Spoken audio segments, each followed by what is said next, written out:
JTBC가 지난 2014년부터 길게는 몇 달 동안 현장 취재를 통해서 집중 보도해드린 내용이 있습니다. 바로 4대강 사업의 문제점들이었습니다. 이 역시 우리들의 세금이 천문학적 액수로 들어간 사업입니다.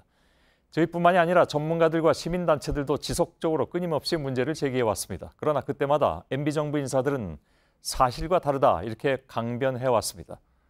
오늘 마침내 감사원이 4대강 사업에 대한 네 번째 감사 결과를 발표했습니다. 감사의 결론은 역시 4대강은 시작하지 말았어야 하는 공사였다는 것입니다. 국토부와 환경부 관계부처 공무원들은 공사 시작 전에 강바닥을 파내고 보를 설치하는 것이 근본적인 해결책이 될 수 없고 오히려 환경 오염이 우려된다는 의견을 냈던 것으로 확인됐습니다. 그러나 이명박 정부는 이런 실무선의 의견을 무시하고 사업을 강행했습니다. 먼저 김태형 기자의 보도입니다. 이명박 전 대통령이 지난 2009년 4대강 사업을 추진하면서 강조한 것들, 이른바 치수였습니다. 강물을 댐처럼 막아 가둬두고 가뭄이나 홍수를 대비해 조절한다는 겁니다.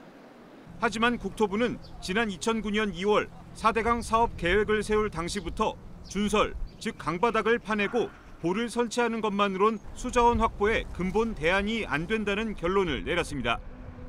이명박 전 대통령이 강조하던 4대강 사업 추진 배경과 전면으로 배치되는 내용입니다.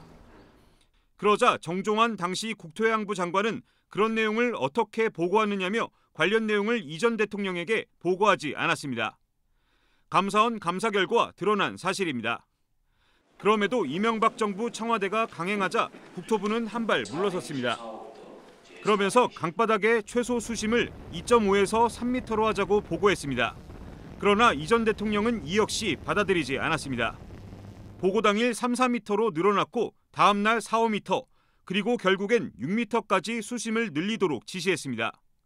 사실상 대운하 수준으로 강바닥을 파내겠다는 계획이었던 겁니다.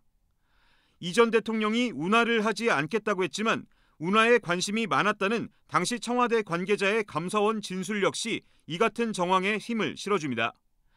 국토부는 과잉 투자 논란이 나올 수 있다며 우려를 제기했지만 소용없었습니다.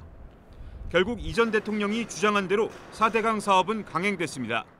그러나 국토부는 지시 내용의 근거가 무엇인지 그리고 타당한지 등을 검토하지 않은 채 대통령의 지시에 맞추어 낙동강은 최소 수심 4 내지 6m, 그 외의 강은 2.5 내지 3m까지 준설하고 감사원은 이 전 대통령을 상대로 조사를 시도했지만 이 전 대통령은 응하지 않았습니다.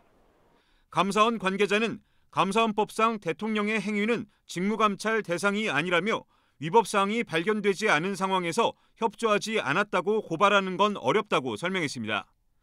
이에 대해 이 전 대통령 측은 이번 감사 결과가 국민의 공감을 얻지 못할 것이라며 정치적 감사라고 주장했습니다. JTBC 김태형입니다.